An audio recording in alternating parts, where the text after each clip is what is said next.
আমরা যে হায়ের পক্ষে ভোট মানুষের দুয়ারে দুয়ারে ভিক্ষা করেছিলাম, সেই ভিক্ষা করার ভোটের রায় কিন্তু এখনো বাস্তবায়ন হয়নি। হাদি শিখিয়ে দিয়ে গেছে, জান দেব তো চলাই দেব না।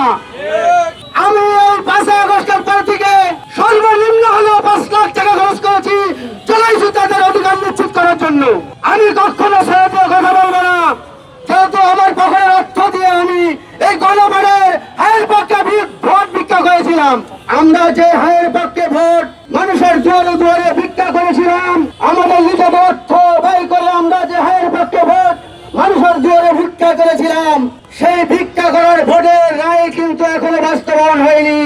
এবং সাথে সাথে বলতে চাই, ফ্যাসিবাদের দোসররা বিভিন্ন জায়গায় জুলাই যোদ্ধাদের পরে আক্রমণের শিকার হচ্ছে, এটার তীব্র নিন্দা আমরা প্রতিবাদ জানাই।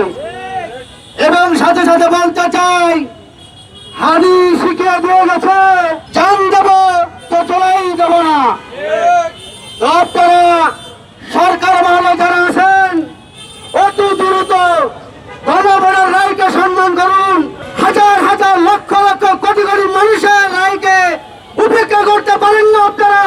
আপনাদেরকে বলবো, আমি এই 5 আগস্টের পর থেকে সর্বনিম্ন হলেও 5 লাখ টাকা খরচ করেছি চলাইছি তাদের অধিকার নিশ্চিত করার জন্য।